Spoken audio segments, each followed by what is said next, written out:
All right. Turn the echo off. There we go. Hey, good afternoon out there. Or good evening to everybody out there. You're watching or listening to Amateur Radio Roundtable. This show is about ham radio or amateur radio. We're glad you're with us tonight. And if you're out there listening on shortwave on WBCQ, I'd like to hear from you. Let us know where you are in the world and how you're hearing the station. Again, we're a relatively low-power shortwave station, only 50,000 watts, but we do have people that pick the show up in several different countries. So send us an email to tom@w5kub.com and let us know where you are and how you're hearing it. We'd love to hear from you. And let's see, what else is going on? Oh, hey, do this for us, if you will. Hit that subscribe button. That's going to be really important. I got something here to help you with that, I think. Let's see. Yeah, right there. Yeah, hit that button right there, subscribe button. That helps us out a whole lot. That button is down there somewhere around that arrow I'm putting on there for you. So please hit that subscribe button. It helps us out a whole lot to advertise our show through YouTube. Now, you can watch us on YouTube direct there, just at our channel, W5KUB, but most of you may be watching it on our website, W5KUB.com, and that's where the official chat room is. If you're not watching on W5KUB.com, you're not in a chat room probably, so that's where all the fun is right now tonight. Hey, join our Facebook group.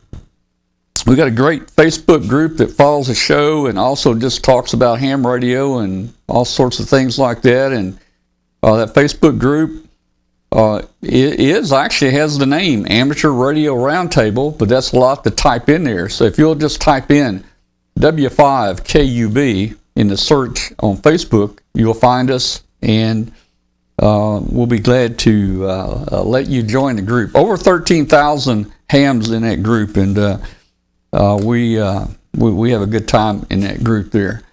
Let's see what else is going on.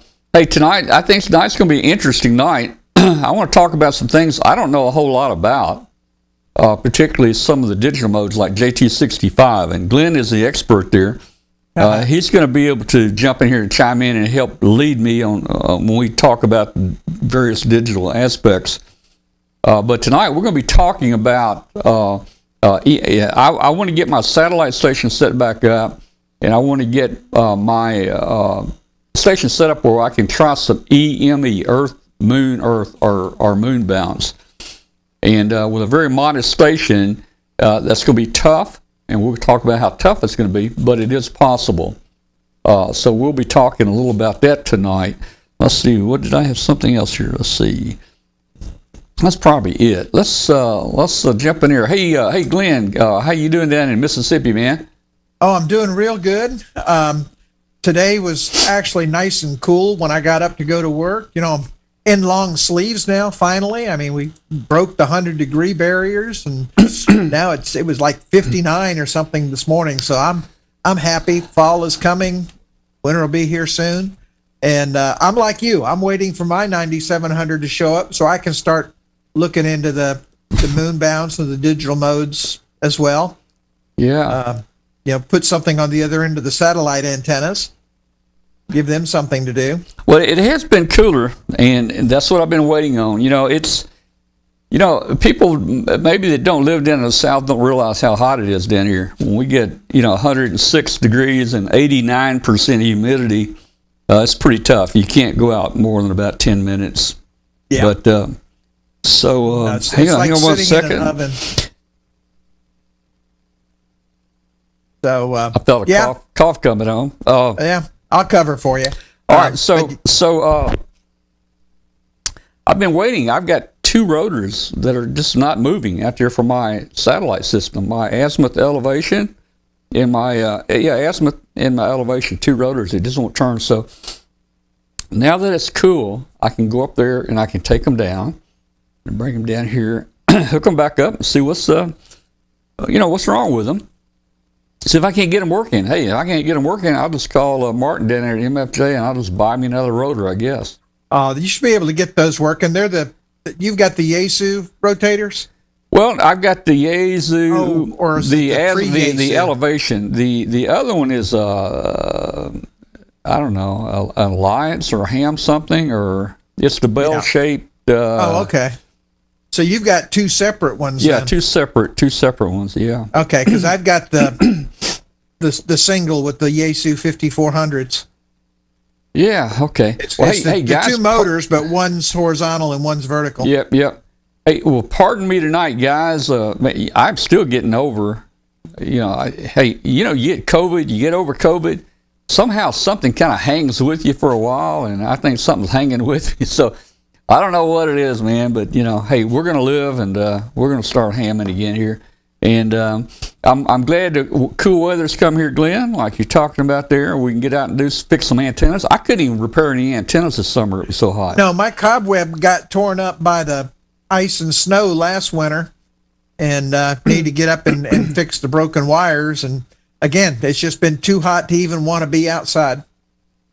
Yeah, it has, but we're getting there. We're definitely getting there. Yeah. All right. Well, let's see. Let's see how I can get this started. Well, first, hey, let me just give everybody an update and get this out of the way of what's going on with W5KB 112. We're flying in Russia. I think tonight when it wakes up, we should be out of Russia. Let me see if I can pull it up on the screen here. Yeah, there we go. We've been flying in Russia. This is about day, 92, 93. Where you see the balloon there, that was last night's post. Tonight we should be up, if you can see the mouse, tonight we should be up here somewhere, probably over water. So it's taken about 6 days to cross Russia. And we're glad we're moving on. We want to get out of Russia and try to keep this thing going. So out of let's see how many days we have been up. Let's see. Yeah, you down to what is that? Is that 43,000 feet? Well, now? that's not exactly right. We've been up 94 days, 11 hours, and 10 minutes. Now that 43,000. Let me just say that basically is some raw data coming in from a different type data tracking system that we're using. It doesn't collect all the data correctly, and we're only getting like one spot per day. But this other system is grabbing it and is like at least telling us where it is. We're up somewhere. We're up around 45,000. Okay. We have lost probably about 6,000 feet over the 90 days. But, hey, at 46,000 feet right now, we're flying just as high or higher than most of the ones we've always launched in the past. Never flew that high. Exactly. Ever. So I think it's we're going to start getting into the jet stream for you, too. Yeah, so we're going to do pretty good. It hadn't gone many places just because of the fact that we were above the jet stream. And the winds were about 12 miles an hour for the last, 70, 80 days. And so we didn't really go many places. But, we're still going. And right now, though, it's turning. Here's my concern right now. It is turning to the, let me see if I can find it here. Do you have the HabHub prediction for that? Yeah. And hey, HabHub is going away for all you guys that like HabHub. HabHub's going away, but here's HabHub. Oh, bummer. Here's HabHub. Again, this is going to be last night's postings, not today's posting. Let me get it on here. There we go. Let me turn on the prediction. There, the prediction's turned on. Well, okay, look at the prediction here out of Russia. Holy cow. I mean, we couldn't do much worse. I mean, we're going to the Arctic. Believe me, we're going to be in the Arctic. If we don't go too high, we'll be there.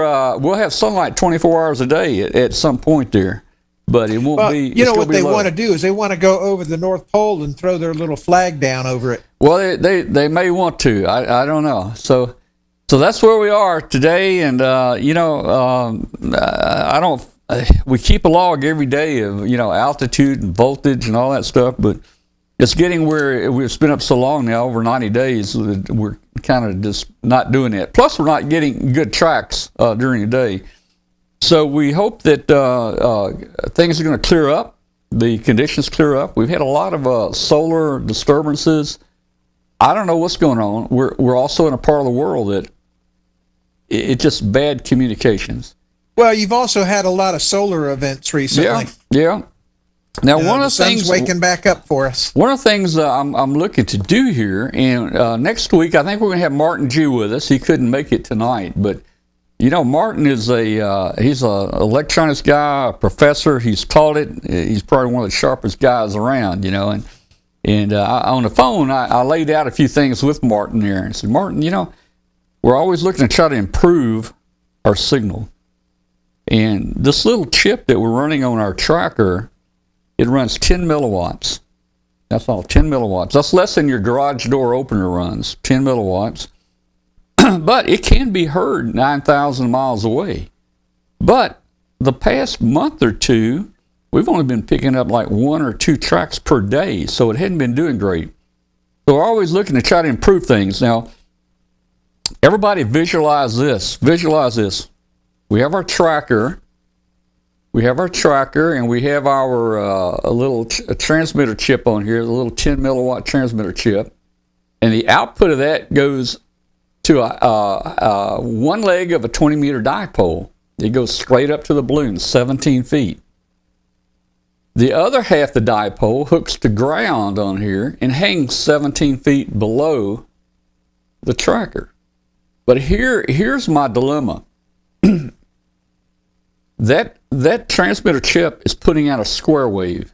Now here's where we get into areas that I'm going to try to do some research and put some scopes on and look at and get some experts in here. If you take a normal dipole antenna and you look at it's like a sine wave. The wave is positive on one side and then it's negative on the other side, right? For a half wave dipole. But feature this. On our dipole, we've got a square wave on one side. That's all we got, a square wave on one side. That's the transmitter. So when that top dipole goes silent, it's taking a square wave and then it goes silent, and then it comes on and it goes silent. When it goes silent, it's not transmitting a negative pulse anywhere like on the other part of the dipole, So my question is there really anything there? Yeah, I think you're muted, Glenn. I was going to say, Don't you have a capacitor that would do that? And actually, no, you're still going to be. It's not going to take you below. It's just one side. See, it's just a square wave. It's a square wave. Now, here's what we're going to do and what we're going to be testing, and this is going to be a good experiment, and we'll try to draw it out and lay it out and let you guys see it. The output of the SI5351 chip, it has multiple clock outputs. So right now we're using like clock 0 for the antenna, and we're using ground. But what happens if we use clock 0 for the top antenna, and we use clock 1 for the bottom half of the antenna, and we program it to make them 180 degrees out of phase? Now you've got the square wave again, but on the top half you got the square wave going positive, and then in between on the bottom half you got the square wave going negative. I mean, do you follow me, Glenn? Yeah, I do. I'm not sure that DC offset is going to be is going to help you. Now, by going to 180 there, technically you could make a case that you're doubling your power. But as far as the voltage offset, I don't think it really matters if it's negative or positive as far as the total swing of it. I think the square wave is a bigger issue because you're going to be losing energy into the harmonics. Well, and see, that's where I've got to do some learning. We've got a square wave going out on one half the dipole, and I don't think we have anything on the other half. Now, that top half is working against the bottom half for sure. It's working against it. Whatever And that whatever I don't that think means. it's a matter of the DC potential on the wire. So. Whatever that means. But if you put a scope somehow on that ground side, I don't think you're going to see any signal. I don't think you're going to see it. Probably not, but again, you may not. You're equating things to ground, and you're in the air. You don't have ground. Well, I meant You have a dipole with two legs, yeah. Which one's grounded? and they're working off of each other. And let's take just your HF radio you got right there in your shack. You run a coax out to a dipole. You got your coax hooked to both sides of the dipole. And at the radio, where do you start with on the wires? On the radio? Ground and... Well, you got ground in the center conductor of the SO239. Then you take it balanced maybe through a balun. Yeah. But at the end of the day, you're still starting off with ground and a positive voltage. Is it an AC voltage? Or is it a DC? It's an RF voltage on the center conductor, but is AC. That's AC. But the outer conductor, which is the other leg, is ground. So you're effectively doing the same thing. Yeah. You would have to put it through a balun to get it to be balanced. But if you look at all the theory on antennas, and the reason they use a balun is to isolate that coax from the dipole to make it balanced up there where all your energy goes in both sides of your dipole. Right. Without but at the end of the day, there's a lot of antenna designs that are unbalanced. Yeah, and without the balun, of course, the feed line is going to radiate the other part of that. Well, you're just going to have to wrap yourself a 10 milliwatt toroid. Well, I don't know, but this is something we're going to. In fact, hey guys, I bought me a new scope today. Glenn, I bought me one of those off the internet. It's like a 100 meg 2-channel scope. And it's not a deep thing. It's pretty flat. It's a couple inches deep, and Right. I got one of those. You know what I'm talking about. That's going to be, I think, cool to look at this with. And yeah. Well, what I like about those is that they're digital scopes and they've got USB output, so you can screenshot and everything, the displays, and I think you're really going to love it. Yeah. So that's kind of our dilemma on we're trying to improve the signal. So if we do put the output on the top leg and the bottom leg of the antenna using two outputs, one fed 180 out of phase to the other, then hey, you see your little square wave up here on this one, and then when it goes to 0, you see your square wave on the bottom one. So we don't know what that's going to do. Don't know. Well, and see, there's where I'm going to say you need to get an antenna expert in here, like Martin, because when you don't have a ground, you really there's two sides, and there's not a ground per se. And when you radiate out, does it really matter if one's radiating or not? Because is it truly not radiating? Because again, there's no real ground reference. Yeah. So this is where you're going to need to get somebody with a much bigger brain than yours and mine in here. So we need Martin. Yeah, Martin will be here, and we talked to Martin, and Martin said, well, it'd be just like two batteries in series, the dipole. He said, like two batteries in series, and you're going to double your voltage, well, yeah, if you do the clock 1, clock 2 thing and get them 180 out of phase, you're still going to be all positive, so you're going to have to find a way to remove that, remove the offset and stuff.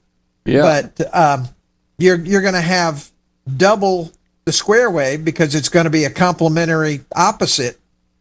So that's going to double Martin your power. Martin will be good. He's got all week to think about this, and Martin says, hey, if you double your voltage, that's 4 times the power.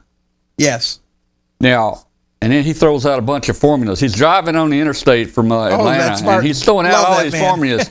R squared minus the derivative of this is that, and he's throwing all this stuff out. Oh, gosh, yeah. So I love it when you get him into theory. Yeah.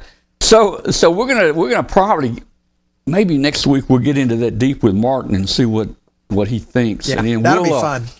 we'll That'll be a lot of we'll fun. scope it out and see if we can figure this thing out for sure. Yeah. And that's the interesting thing about our trackers. Not just flying a balloon. We have probably made 20 changes to this board.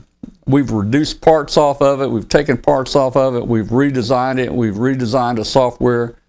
It does a lot of different things now, and it's just a fun little experiment that we keep on doing here. Hey, Oh, yeah. all right, let's talk. Let's jump into our subject tonight. Let's see what's. Well, before we get there, Yeah, go ahead. I wanted to bring something up that you Okay. were talking about actually at the beginning of the show about WBCQ. They're at what, 7490? Yes, Okay, and you're saying they're just 50,000 watts? yeah, about 50,000. I think the transmitter we're All right. on. Which ham watching this show wouldn't give their left arm and other associated body parts to have 50,000 watts right at 40 meters? Well, that would be pretty good. That I mean, would. I'll take that in a heartbeat. Yeah, It's low power to them, I know, but it's not low power to us. That's right, man. Anyway, And you know what, guys? We were on when we had WBCQ on the show one night, and we're not on this antenna. This antenna was installed for one of their religious customers. This is a multi-million-dollar install here. That antenna right there is the largest shortwave antenna in the Americas, and that was put in by a company, I think, from Sweden or somewhere. That antenna is rotatable.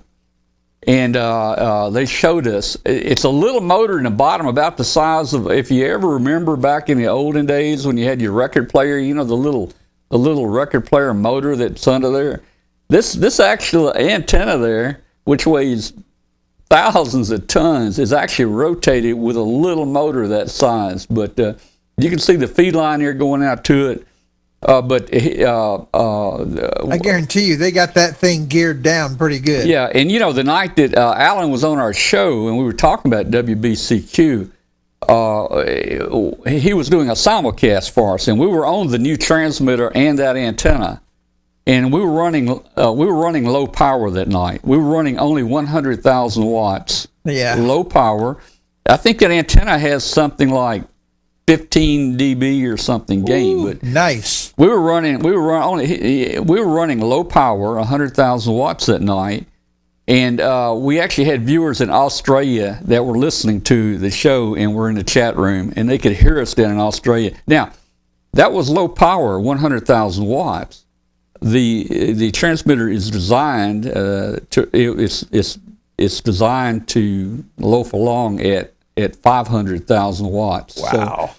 So you know what? There may not be any snow up there anymore once they turn that thing on. Yeah, you know? there's the reason for climate change. That's folks, right. The climate change right there is WBCQ. Yeah. All right. I love let's that see. antenna though. That's a work of art right there. All right. Let me look at the chat room here, see if anything going on. Let's see. Not much other than 50,000 watts is being called QRO. Ouch. Yeah. All right, so let's jump into. I want to get into the subject of our satellite, EME, JT65, some of the digital modes, what we're going to do. And what I want to do, I'm going to start that out with just, you know, guys, I won the 9700 at Huntsville 3 weeks ago, and I didn't even open the box until tonight. I've had it 3.5 weeks and just opened the box tonight just so I could, make it fit into the show. So we're going to have a box opening in a minute. I'm going to show you the 9700. We're not going to do any review on it, but just a quick box opening and let you see what the front and back looks like and tell you how we're going to put it into use here. Now, there's a reason he's doing this, and that's that he got his at Huntsville, and he knows I'm waiting for mine to come in. Yeah. He's just doing this to make me drool.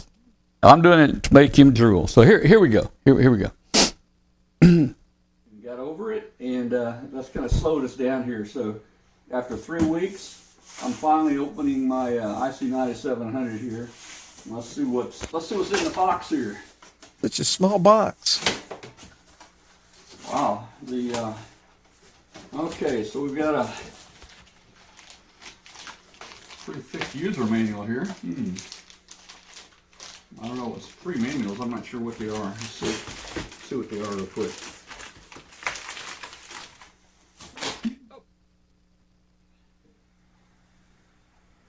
Okay, so, I'm going to be setting my satellite station back up, and I want to do some EME with it.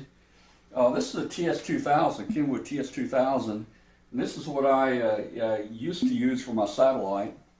And, it's a good satellite. It's HF. It's HF through VHF, UHF. It's a nice radio. But since I won that 9700, I'm going to give it a try, give it a shot for satellite and EME. So let's do a quick unboxing. We're not going to do any kind of review or anything on it. We're just going to unbox it and see what's in the box, okay? So, we got this Sunday of Huntsville, and haven't even opened the box yet. I don't know what's in here. It's supposed to be a 9700, so let's see what's in here. Kathy and I both have had the COVID and got over it, and that's kind of slowed us down here. So after 3 weeks, I'm finally opening my IC 9700 here. Let's see what's in the box here. Wow, okay, so we've got a pretty thick user manual here. I don't know, it's three manuals. I'm not sure what they are. Let's see what they are real quick. Oh, so one of them is the, they're in different languages. That's what it is. Manuel de Base and Manual Basido. And then, okay, manual, I guess, for the manual. And here's the basic manual. IC 9700. Okay. Looks like we got some really heavy cardboard in here. Power cable. Nice, heavy power cable fused on both sides.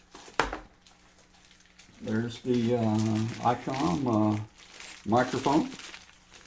And it sends a couple extra fuses and a 3-conductor plug there. Let's see what we got here. Again, they really packed it well. Really solid, thick cardboard.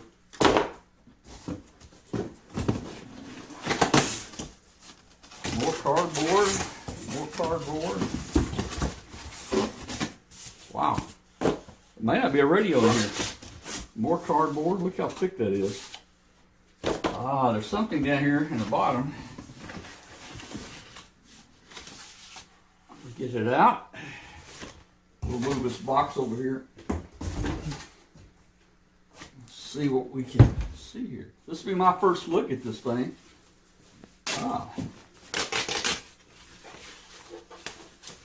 Looks pretty. It's a quite heavy radio.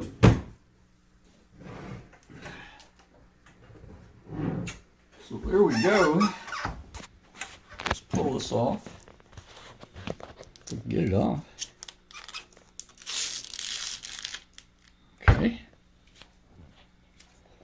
This is a nice looking radio. It kind of looks like the 7300. Let's do a quick comparison next to the 7300 and see how it compares. See if I can do this. We'll see if we can get a good comparison here. There's a 7300 on the bottom right there, and I'm going to put this 9700 on top of it. Look there. They look almost identical, don't they? Same knobs and everything, buttons. Looks almost the same. 76. That's the 7300, and that's the the 9700 right there. Okay. All right. Well, there you go. We finally got a chance to unbox it. Let's look at the back of it real quick. And we've got. Okay. Looks like we have the N-type connectors for the UHF. There's two of them. I'm not sure why. Oh, it's got, well, it says 1200 megahertz. I don't know if this has got 1200 megahertz in it or not. I didn't, that may be an option. So there's a 430 megahertz, and here's your VHF over here. You got your USB connections, your No, it power does have the connections, 1200. your LAN connections. And I'm not sure what this is. I'm gonna have to look. This little connector here, that may be an IF out or a second. Oh, let's see. It tells right here. That is a reference in 10 megahertz. Not sure what you'd use that for. But there we go. That is 9700. And what I'm going to do is over here, I'm running out of room on my desk over there, so what I'm going to do here, this was my original satellite position. I'm taking part of my workbench here. And here's my azimuth and elevation rotors here. So I'll need to scoot these down a little, and I'll put that 9700 here in the center and connect it to the computer so we can run the satellite programs and the JT65 and so forth. You guys may remember we did a remote base using that RxTX software. This is my remote base I can turn on and use, if I'm out mobile or something like that. So this, I'm going to be setting up the new satellite station, and that's it.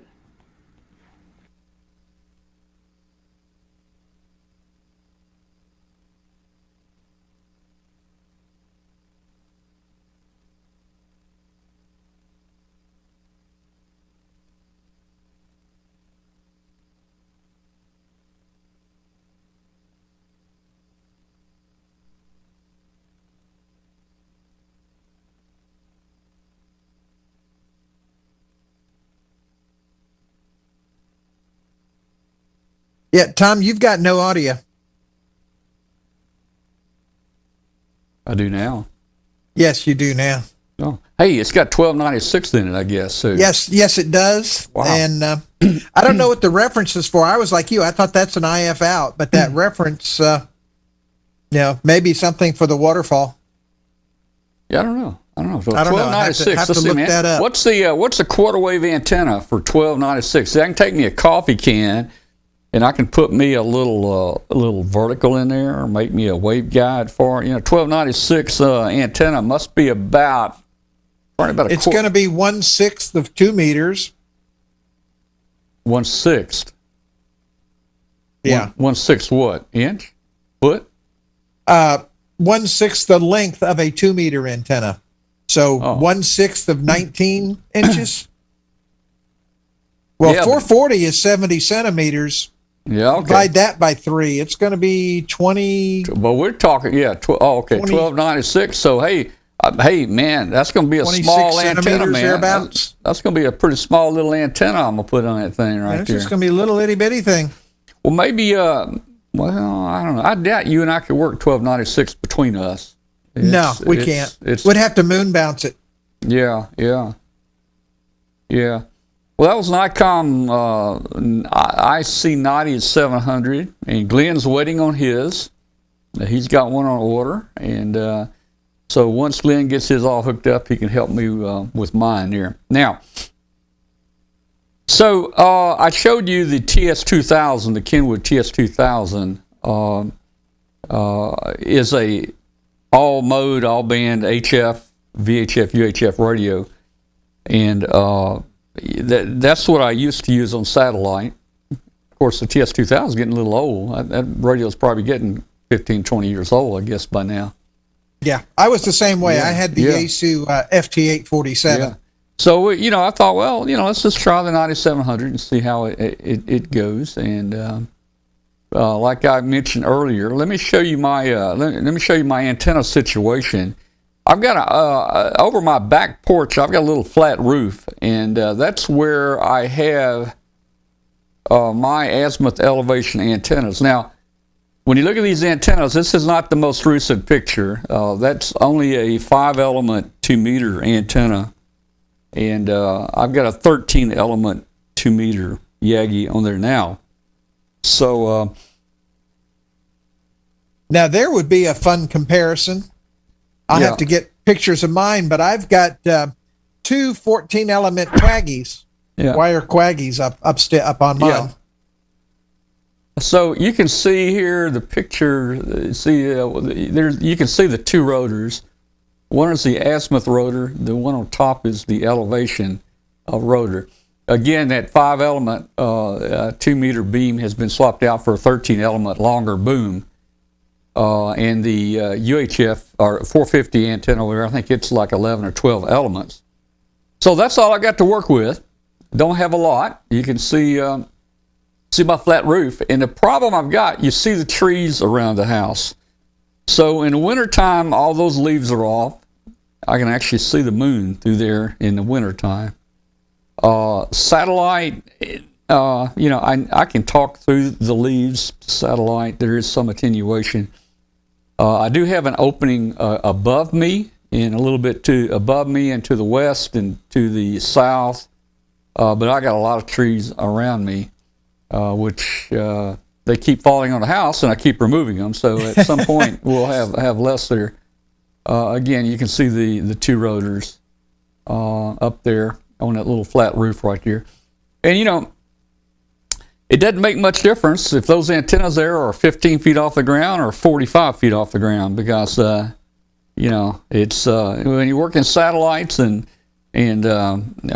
stuff like that, most of the stuff's aimed up anyway. So hopefully the trees will not make me strike out. Now Chris in the chat room actually has an interesting question, and that's, does horizontal or vertical polarization matter? Well, it does matter, and we'll talk about that in a minute. A mismatch in polarity is about 3 dB loss. So I thought it was more like 60. So if I'm horizontal and the guy's vertical on the other end, I mean, yeah, and it may even go higher than that, Glenn. May even go higher than 6. I think one of the things I'm going to show in a minute has some stats on that we can look at. So I could duplicate the antennas and make them crisscross, like an X, and that's what a lot of people do for their satellite system. Back when I was working the satellite or the birds, I didn't have a lot of problem needing the crisscross or the vertical, horizontal, rotatable antenna. There's so much fading and stuff going on with the satellite anyway. They're kind of tumbling a little bit anyway. And the thing is, if you're trying to work a satellite on a handy-talkie, and you're using a portable antenna like this, definitely you can rotate that vertical or horizontal, and it makes a big difference. It makes a big difference on a signal, but that only lasts for a few seconds, then it goes back the other way. So, it'd be nice to have both polarities, but that's just a luxury that we're not going to have here. Let me throw this. See if I can get this presentation on. We'll talk a little about it. It's something I found on the internet. And let's see if I can find the one I want to bring up. I would have to go with this, the beginner's guide to small station, because I'm going to be a small station. I'm not going to have high power. I'm not going to have 4 Yagis and stacked arrays and all that stuff. So, and this is a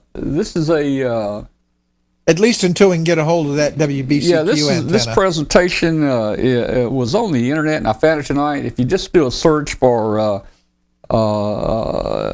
EME stations with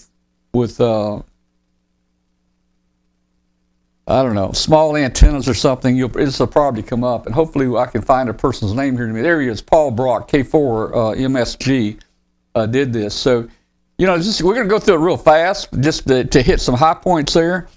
Talking about using VHF for the moon, I probably will try VHF to the moon instead of UHF, because there's a little bit more path loss on the UHF. So we'll probably try that. So, back in the 60s, 70s, 80s, EME was pretty tough. You had to have a majorly big station to do that. It was challenging, and there was a lot of work that went in that. Look at this array here. This kind of reminds me of an array Bob Heil put together when he was 16 years old. That is a bunch of, looks like 13 element antennas, all phased there and rotatable. If Yeah, you it look, looks like they're also 6 meters on that it too. could be. And if you look real close at the distal end, you'll see some car tires down there. I think the way that thing rotates is those car tires. It's just a big circle, and that thing just drives around. Okay. So the path loss is 250 dB. It's greater than 250 dB. Your polarization, hey, like it says here, you're horizontal. This is my horizontal. So who knows what your polarization is? And by the time it goes out and comes back, it's going to probably change several times. So, that's an interesting point. Something you just have to live with. Back in around 2003, I guess the miracle happened there, and that was the release of JT65 software, and by Joe Taylor, and it was able to decode signals less than minus 27 dB relative to the noise floor. And guys, those are signals you can't even hear. But it says here, to be realistic, you need several moderate-sized antennas and 500 watts. Well, I'm not going to have 500 watts. I might be able to put an amp on there and get 150 watts, 180. I don't know. Okay. It says you're going to be lucky if you can hear your own echo. Some of the JT65 and Whisper, or some of those digital modes have an echo mode where you can actually see your signal come back, but it's doubtful with my antenna system we would actually see a signal come back. So what I'm hoping to do is just start off and receive maybe some of the big guns that are transmitting. Says you'll probably never be able to hear or see your own signal. You're going to work stations larger than you. So let's see. So how does he do it? Suggestions for a 2-meter EME.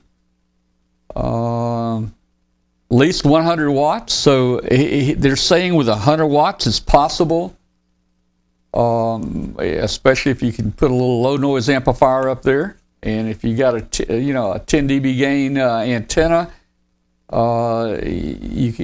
that'll work, or it should get you by. And low loss coax, and I've got some low loss coax going up, although my coax run is 100 feet.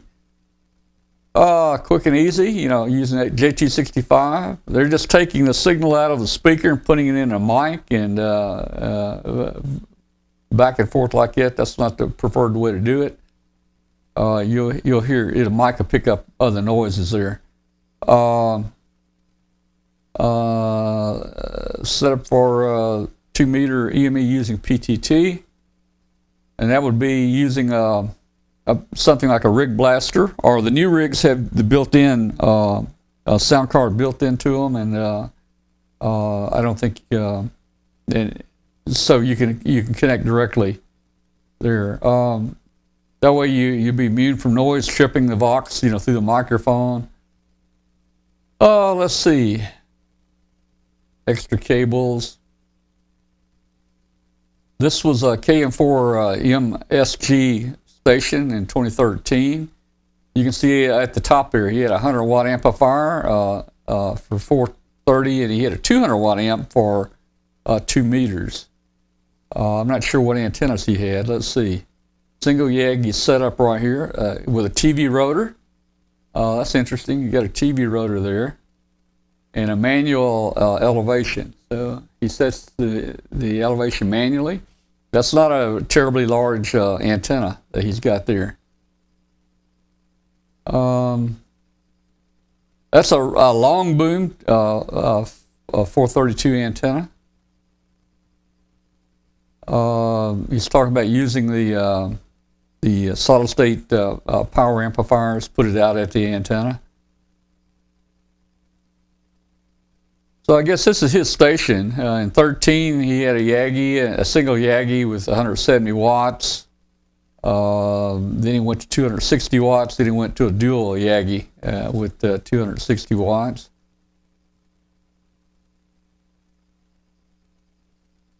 This is a dual 9-element Yagi array with a 350 watt power amp in the shack. So that's interesting. See, that's not a lot of antenna. That's something that we all could be capable of, maybe doing. And there's another one. Hey, the interesting thing, I don't know if you can see it there. He's got the azimuth rotor. The azimuth rotor is right there. He does not have an elevation rotor, but he has a lever. He has a lever right there with a long pole on it, and he actually sets the elevation just with that manually there. So that's kind of neat the way he did it. Once you get it aimed at the moon doesn't move very fast, so it's not like tracking the satellites. There's a looks like a 2 meter 2 meter EME antenna system with 100 watts. So look, you take a very modest antenna, a single antenna right there, and 100 watts, and it's going to be tough, but I think you can do it according to all this. So I won't go into a lot of the QSOs here. I don't understand them all. But there's a lot of research. You've got to figure out where the moon is and where it's going to be and so forth. There's 4 days a year that behind the moon, the Milky Way is back there. And when the Milky Way is behind the moon, that generates a lot more noise that you'll pick up. So you want to try to avoid those 4 days. I don't know what those 4 days are. They've got like a chat room or a talk channel here. You can actually go to this channel and you can actually say, "Hey, I'm trying to be on the air right now, and is there anybody out there that can help me or talk to me?" So that's pretty good. Path loss, lunar path loss, about 250 dB at 2 meters and 263 dB at 432. You got all kinds of stuff. I don't even know what spatial polarization is. Spatial. Yeah, Faraday rotation, galactic and solar noise. That's the Milky Way. You got Doppler shift for sure, especially when we work satellites. We see the Doppler shift. There's your answer on the spatial. Here's your mismatch. It says mismatch loss is 3B. At 45 degrees. My horizontal is not the same as yours. I guess if you're off 45 degrees, that would be about 3 dB.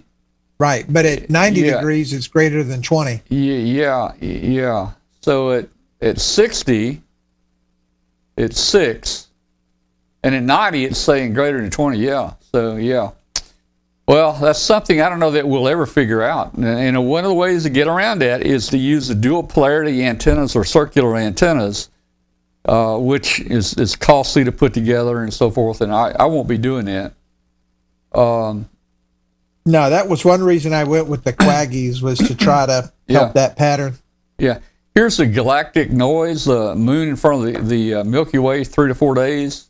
That's probably a bad time. Your noise is higher. Brute force, that means high power. You got your Doppler shift issues. The Army, and guys, we had the Army back in 1946 bounced the first signals off the moon with a project called Project Diana. I know Alan has talked about it on here. In fact, we even had people on the show during some of the celebrations for Project Diana, and we've talked about them on the show. It's been several years now. But the Army was the first ones to send a signal to the moon and bounce it back. They did it again in 54. They did a voice transmission. That's a facsimile picture that was sent through the moon. This is a cool ship right here. Look at it. There's a dish back there pointing straight up. So 1960, you got a big dish on there. Let's see. There we go. Another dish. That would be cool. Can you hear me now? That's what it used to take back in the 60s right there. That's what it used to take to work moon bounce. It was not an easy thing, and there was very few people that would do it, were able to do it. They're running a kilowatt on 2 meters. And it was tough. The first two-way EME was 1960. Was Sam Harris, W1FZJ, and Hank Brown, W6HB, and they did it on 1296, I think. So that's some of the rundown there on that one. I've got one more here that I'm going to get more into. I think, let's see,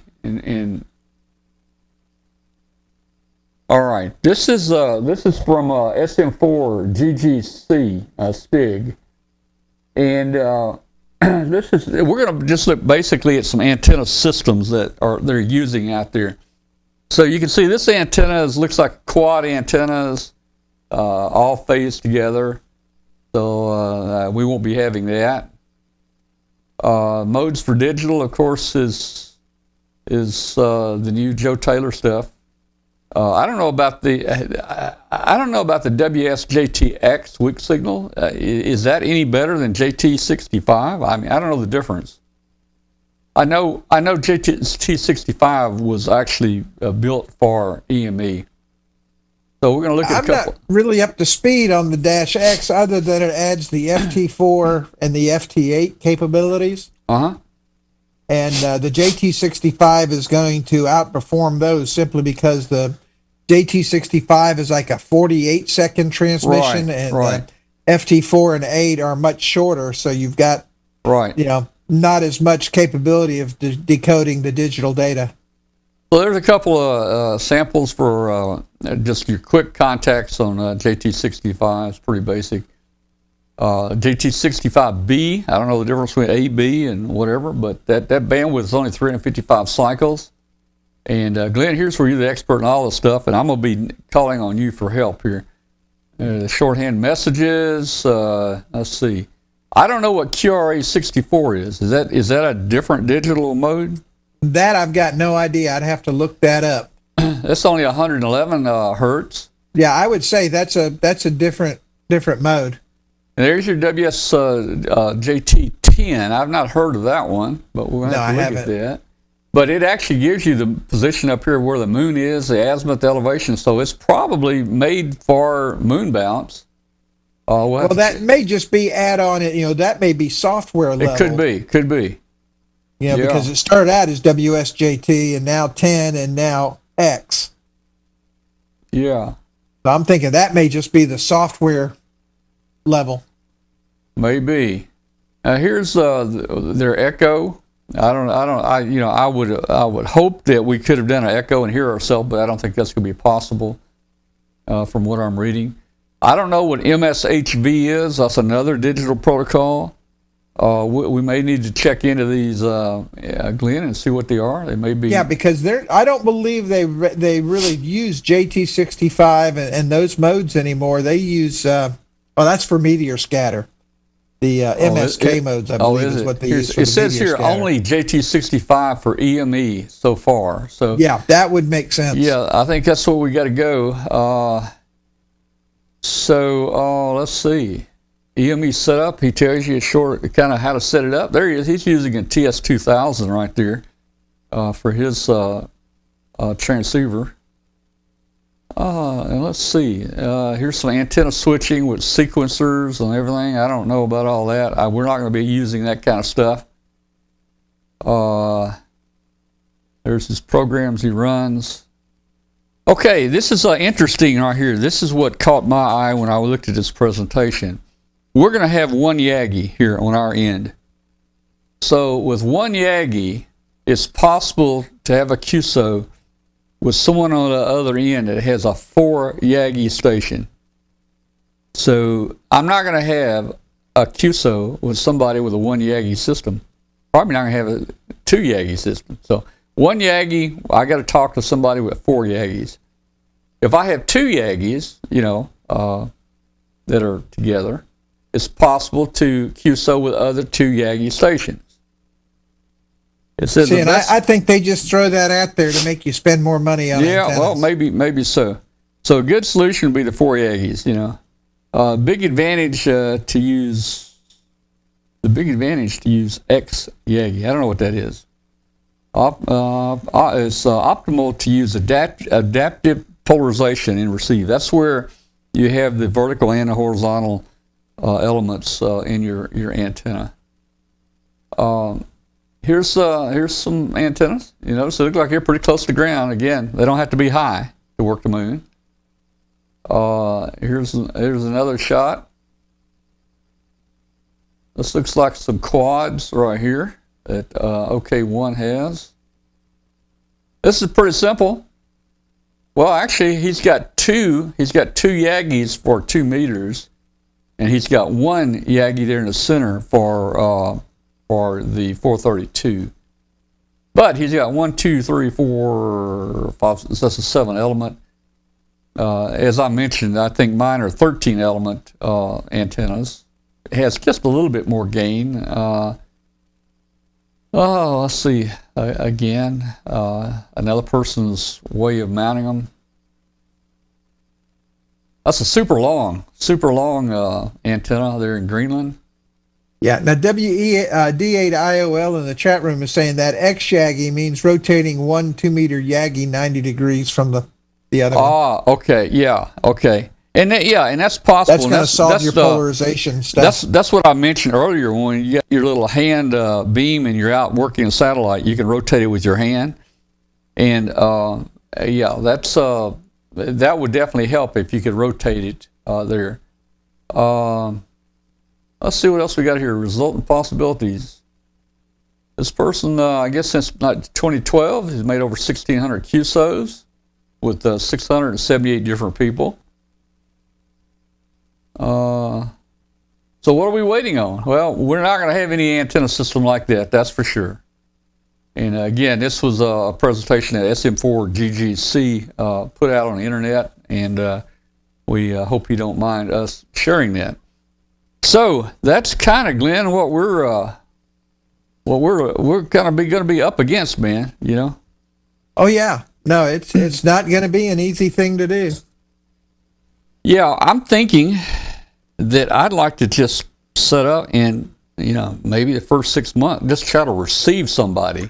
Exactly. I was thinking the same thing. Yeah, and if we can actually copy somebody or receive somebody, we know it's working one way for sure, Exactly. Yeah. So that's what I would do. So yeah, we'll play with that. And it's going to be a lot of fun either way. Yeah, the next thing that would help would be to put, amplifiers, preamps out at the antenna. The problem is you can't transmit with that preamp out there unless you get some that are have switching in them. And Glenn, and I think those ones that he was talking about. Yeah.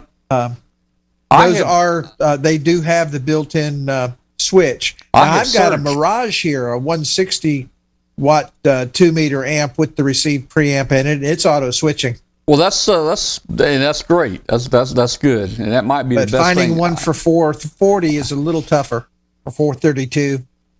Well, we won't be doing 40. I meant 432 megahertz. Oh yeah, right. Those are going to be the 70 centimeter pieces. And I know there are hams out there that have the sequencers and the preamps up there, and they turn them on and off when they transmit. And I have looked, and I'm willing to try to buy some to put out there with my antennas. And I can't find any on the market. There's nobody. And if anybody in the chat room knows anybody that sells preamplifiers that will switch on and off, I think you need to get with the AMSAT folks. They'll probably have a list of sources. Yeah. Says I need to get me an old big dish. Well, I've had dishes at my QTH for a number of years. Even at my old QTH, when I lived over in Arkansas, I had a 10-foot dish and a 6-foot dish out there. And actually, I home-brewed my first C-band satellite system, and it worked great. And that antenna, that dish would do real good. Now, my understanding is the best time to do the moon bounce is when the moon is down low, right at the horizon. Somehow, I'm reading, you pick up momentum or gain with a signal down near the ground, near the Earth, going toward the horizon. It doesn't work as well when the moon is up in the sky. So, I don't know. We don't know where it's going to work.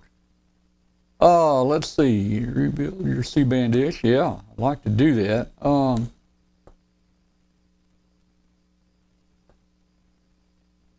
Let's see.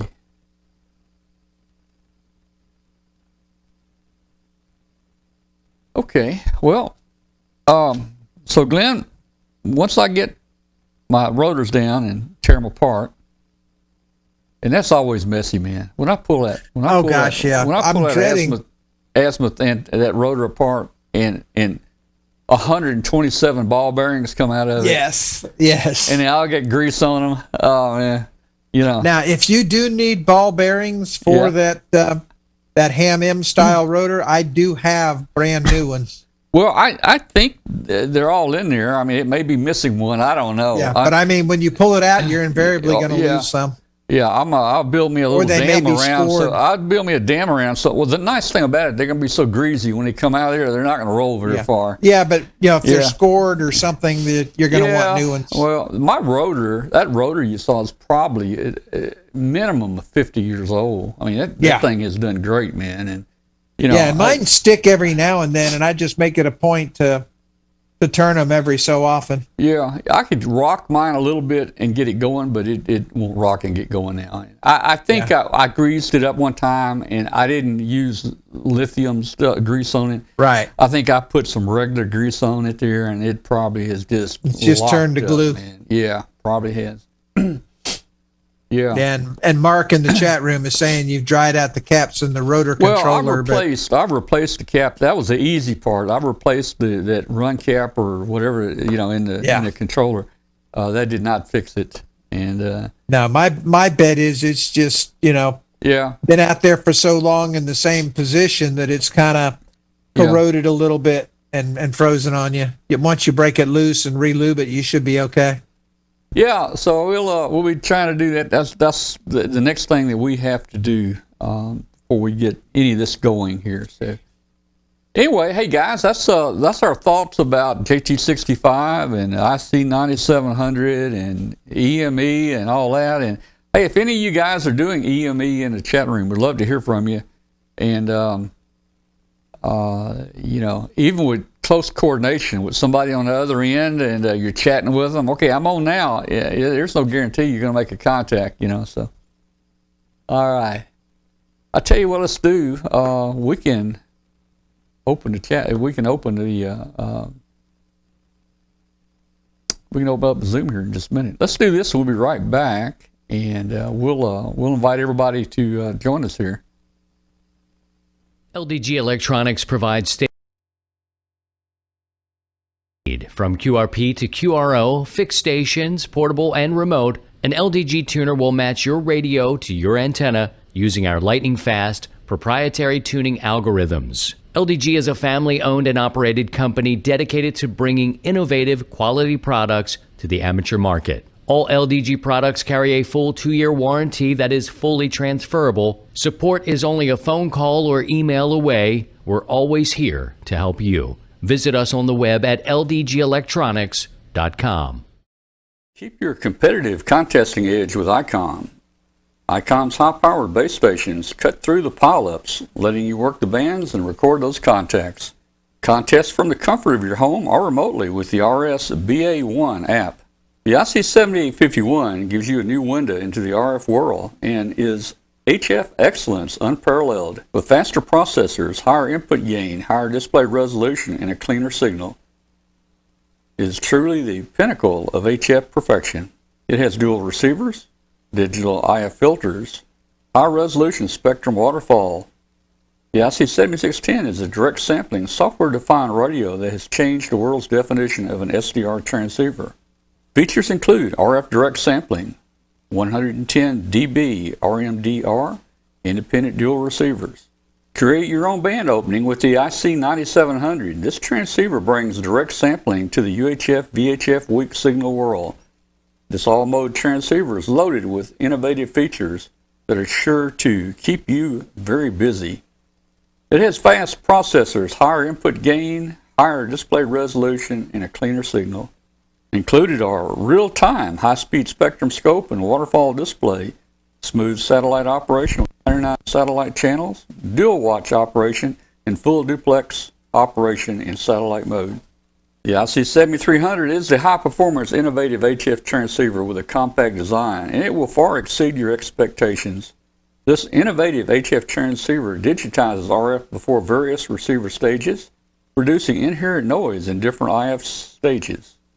The IC7300 changed the way entry-level HF is designed. Features include RF direct sampling, 15 discrete bandpass filters, a large 4.3-inch color touchscreen, real-time spectrum scope. For more information on ICOM radios, visit www.icomamerica.com/amateur. All right, and we are back. And hey, you've been listening to Amateur Radio Roundtable, a show about ham radio. And that part of the show's over with. And now we're going to go into after the show. This is the fun part. After the show, right there. After the show, bringing ham radio to you. So this is your chance right now to join us. I put the link in the chat room. I'll stick it in here again in case you were sleeping when it happened. There it is. If you're out there listening on shortwaves, shoot us an email to tom@w5kub.com. Let us know where you are. You're listening on WBCQ 7490. And you can join us on Tuesday nights live with our chat room and our video show. We'd love to have you. Just come to w5kub.com. And let's see, I see Charlie there. Hey, Charlie, how you doing, man? Oh, let's see. Oh, hello. So long, everybody. All right, let's see who that was I just joined here. Let me get, here we go. All right, there's Charlie. Charlie, you look different tonight. What, you get a haircut or something? Yes, and I'm getting gray hair also. Maybe glasses? Welcome to the club. Maybe glasses? Yeah. Did you shave your mustache off? You look different tonight. I don't know, man. Maybe he must have had to get a job or something. Yeah, it must be his new jacket or something he's got on. I don't know. Yeah. He looks different. Yeah. Looks different. I don't know. Yeah. All right. Well, Charlie, maybe you can get set up for satellite, for EME down here, and we'll work you on EME. Yeah, we have at the club one of the guys there. He's really into EME, and he has all the equipment, but now he's selling a lot of the UHF and VHF equipment, and he's now trying to work 10 gigahertz on EME. Oh, so I don't know. Yeah, he's with all that. Well, we did at the club some presentations. He did some presentations on how everything works. But yes, it's a lot of trial and error, I think, and a lot of patience, because you mentioned about the moon being at the right position at the right time, and I think that's as far as I understand, patience is one of the key ingredients.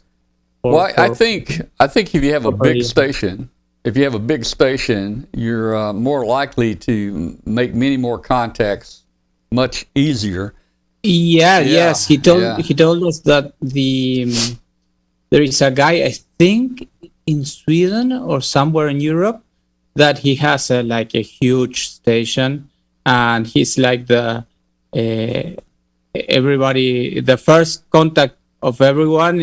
When you are a newbie, you contact him because he has, it's not that your transmission is good, it's that he receives everything. So you can make a guess. Yeah. Or I see Bruce. Bruce just posted a link to the WBCQ transmitter specs. Oh man, they're so small I can't read them. I gotta see if I can make it bigger. There we go. Yeah, that's actually the specs for the rotatable antenna. Yeah. So, the 14 typical antenna gain, 14 to 19 dBi. Wow, that's nice. Or 19 to 25. It's the 19 to 25 dBi. That's 19 to 23. Yeah. Yeah, that's pretty good. Power handling up to 500,000 watts.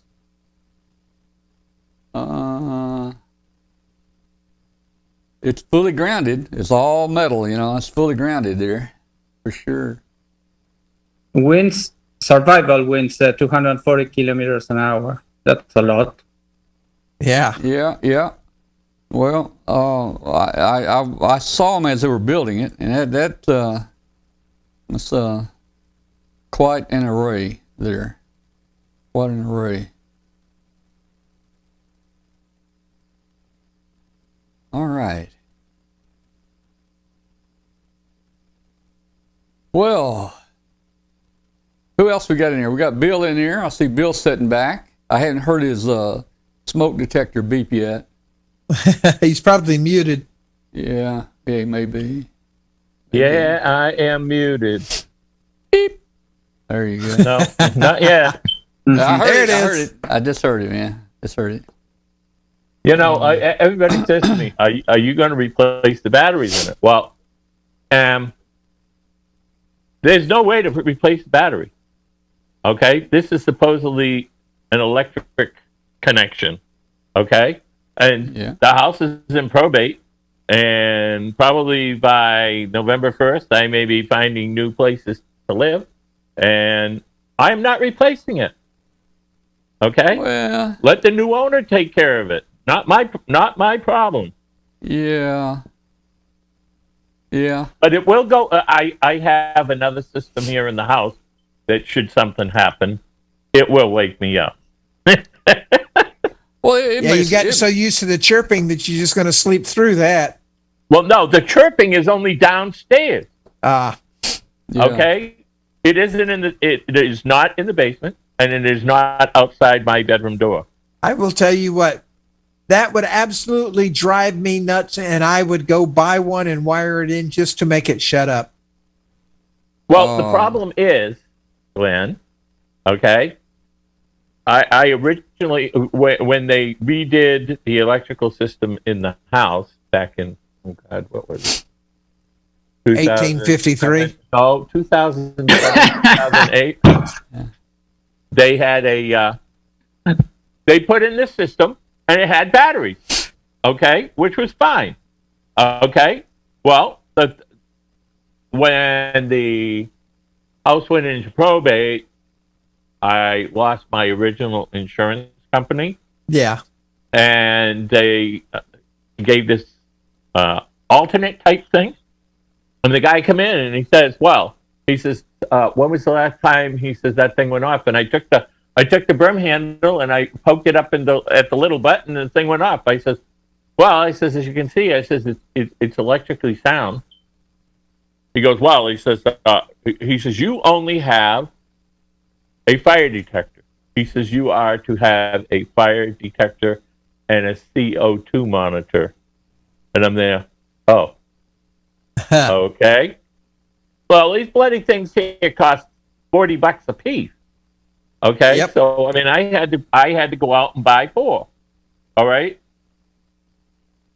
and I figured it was, you know, a 9-volt battery, this, that, and the other. You know, I didn't even bother to check the box. Okay, I should have checked the box. The only other thing I could do, I have an Astron power supply. Yeah, there you go. Hitch up the wires and charge that battery back up where it's supposed to be, and then I won't be listening to the damn thing going beep, beep, beep, beep, beep every 40 minutes. Yeah, there you go. But that's only my proposal. All right. Well. All right. Charlie, what have you been working on lately? How's your what was that thing? Your detector. What was that detector you had? Your Oh yes, the radiation, radioactive stuff. the Geiger counter. Yeah. You doing any more with that? Yeah, I think I found a couple more needle meters that are radioactive, because this guy on Twitter comment. I posted a picture. I think it was a reply to Alan's comment on his ESR project or something like that, and I showed a picture of my ESR meter that was based on Alan's project circuit, and the meter was one of these with the radioactive paint, and this guy answered saying your meter is for sure radioactive. And then I said, oh, why? Because the paint is, and I said, no, but it's not, it is not, it does not light up in the night. And he said, no, it's because the radioactivity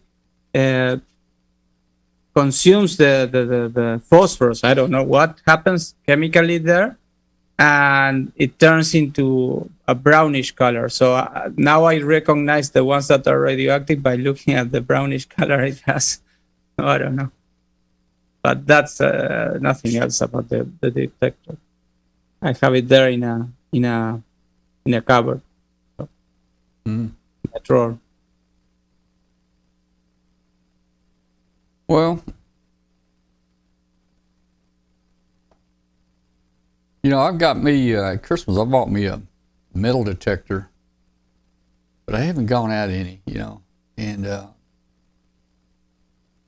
I like to go somewhere and find me some old relics and stuff. But everything now is getting so tough to search for. People, you got to have, permission to go on property and, search for things like that. But I got me a new metal detector, and it operated different from my other one. This one, the tone stays on all. Basically, let's see. Well, I haven't used it enough to even remember how the thing works. It works about completely opposite of my other one. But Glenn, you got any good places down that way to go hunt for any neat metal antique stuff or interesting stuff? Not down here. All we've got is mud. Yeah. There's some Civil War places here in town, and that actually are on private property. And I didn't know about in town. I know you've got the battlefield over there in Corinth. Yeah, but you can't get on that. You can't do anything there. You can't get on,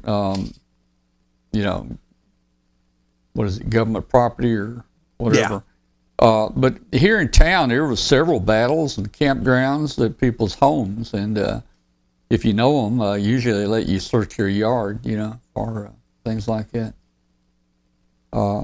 I have found over just across the river, I have found like mini balls and things like that, but nothing just major. Yeah, if I'm going to go treasure hunting, I'm going to do it down there on the Treasure Coast in Florida. Find me stuff that's washed up. Yeah, people have taken metal detectors just right there on the shore and picked up $1 million worth of gold doubloon, or whatever you call it. Yeah. Not doubloon. What does he call it? Gold. Gold doubloons. Doubloons. Pieces of 8. Doubloon. Yeah. Yeah. Yeah. So yeah, you can. It reminds me of some short videos I've watched recently about this. Some people that call it magnet fishing. So Yes. they tie a huge magnet, one of these huge magnets, very powerful magnets to a rope, and throw them in the water, and they always come up with something. That is, that would be fun, I think. And I watch a lot of those on TV too, magnet fishing. And you don't know what you're going to pull up. Maybe a bicycle, maybe a safe. They found a huge Harley Davidson motorcycle. Yeah, it was incredible. Oh, good heavens! They started pulling, and they had to go into the water, and they took the bicycle out and the motorcycle. Well, occasionally, they'll pull up a gun or something like that. Usually it's something else. But yeah, those are fun shows to watch. I've kind of thought about that. They make these really big, powerful magnets. So I guess I need to get me a magnet. And Glenn, I wonder if we could magnet fish off the Mississippi River Bridge. Well, you could do it at least until they caught you. It'd take a long rope. It'd take about a 400-foot rope. I guess. you'd need a lot of rope to get down on that one. Yeah. Oh man. Beware of the weight of the rope, because you have to Yeah. 100 foot of rope, Oh yeah. a lot of weight. So it's like the equation of the crane. You have a high crane, but then you have the weight of the chain that you have to take into account. So yeah. Or the rocket, you want a bigger rocket for a bigger payload, but then you have a bigger rocket to push up, so you need more rocket to push up the bigger rocket for the bigger payload. So Yeah. Yeah. You know, I do most of my TV watching now on YouTube. It's just like regular TV. You know, you can load all your favorites there and search for different things. You can find full episodes of just about anything you want to watch, and that's the kind of stuff I watch on there. Things like metal hunting or magnet fishing, or you know, highway state police chases, things like that. You know. Oh yeah, he's shown some good ones when I was over at his Yeah, place. Glenn and I watched some great Arkansas Highway Patrol. They don't give up when they start chasing somebody. So hey guys, if you want to see some good chases, go to YouTube and just type in Arkansas State Police. And let me tell you, there are chases out there you would not believe. They probably put 20 or 30 new ones every day on the YouTube channel. And I'm talking 150 miles per hour chases in traffic on the interstate. I mean, these guys are going in and out of traffic. They're up against the concrete wall. They're driving on a shoulder passing traffic with signs sticking up, you know, that far from their car. 150 miles an hour. But the Arkansas State Police, they don't give up, and they will usually always get their man. Well, they've got this really cool technology called radio. Yeah, and you know they don't call anyone and ask permission to pit somebody. It's just something that I guess they don't have to ask to do. And I'm seeing pits at 120 miles an hour. Some people get pitted 2 and 3 times, and the car doesn't spin out of control, and they'll head back the wrong way on the interstate or something. And hey, and these chases go on for 30 to 45 minutes at 150 miles an hour, and you're sitting there behind a dash cam watching this, and you're thinking, man, this is crazy, man. Oh, it is crazy. This is crazy. My question always is, because I sometimes watch at least part of it, and my question always is, what drives people to one of those chases? Because of course they will be caught. They probably have a record, and it's worth it. You know, they're going to go back for a long time if they get caught, so they've got nothing to lose. Well, I tell you. I mean, I've watched some, an hour long, up to 150 miles an hour. Maybe tried to pit the guy 2 times. The car's all torn up and he's still driving. And then when they do get him out of the car at gunpoint, he says, "What did I do? What did I do?" Yeah, I didn't think you could catch me. I didn't do anything. You know, I didn't do anything. What did I do? So it's funny to watch these things. And again, just do a search, Arkansas State Police or Arkansas State Police chase. I had a friend that was a good friend of mine that lived near me over in West Memphis. There was an Arkansas trooper. His name was Tommy Wicker. And I'm thinking, the guy must be retired now because that was 50 years ago, you know. So he's probably not even over here. But now watch these new young guys on there, and man, they go after it. But my friend, he actually shot the tires out of a bad guy going across the new bridge, Glenn. Wow. And he got his picture in the paper holding that big pistol, you know, out the window right there, you know, on the bridge, like, you know, as he's shooting the tires out. So was kind of cool, man. Is that the bridge that goes from Arkansas into Memphis? Yes. Well, there's But he several said the new bridges. bridge. I just wanted to. Well, no, yeah. we have two. We have the older railroad Well, it's three bridge bridges. that runs, Four. three bridges. We have the older one that runs parallel to the railroad bridge, and then we have the newer I-40 bridge that looks like an M with the structure. Yeah, we call it the new Gone across bridge. the old one. We call it the new bridge, but it was built in I think early 1970s. Yeah, that's the one that they That- shut down because of all the Yeah, cracks. all right. So, So- that's the one. That's the one that I traveled across. Not the. Yeah, not the- Yeah. The Now, new now I'm bridge. really going to bother you, Bill. When you drove on it, that bridge had cracks and was in danger of Bill, collapsing. you didn't. Oh, You didn't wait, see wait, it. wait a minute. It was 1974 when I went through It there. was. It probably just opened. It was probably brand new. It was. I'll tell you. I said to myself, "Wow, this is a long, long bridge." Hey, Yeah. you know what? Oh, no, Just- you just want a long, last year, long bridge. You try that 7-mile bridge down in the Florida Keys. 7 Lake. What is it? Lake Pontchartrain. It's 20-something miles. Yeah, Lake Pontchartrain's got a long one, too. Yeah. Let's see who we got. Mike. Mike's going to join us. Hey, that bridge, the new bridge. Last year, a guy got fired over it. One of the inspectors. They found something and shut it down immediately. You know, it's got steel beams in it. Oh, it had structural cracks all It's got through it. steel beams in it, and these beams are like 6 foot thick, you know, I-beams. And there was one in there that was completely broken half, man. Yeah. What about the paddle boats? The what? The paddle boats. Well, they're Paddle boat? way underneath it. Well, Yeah. Well, no. I'm just saying. Did somebody hit it? oh no, No, it was just age and structure, and let's just say he wasn't inspecting like he was supposed to be doing, and he no longer has his job as an inspector. Oh. yeah. Well, it's high enough that tractor trailer trucks and buses and all that stuff can go through there with no impediments. However, Right. we have these small bridges up north here that Everything's bigger in the South.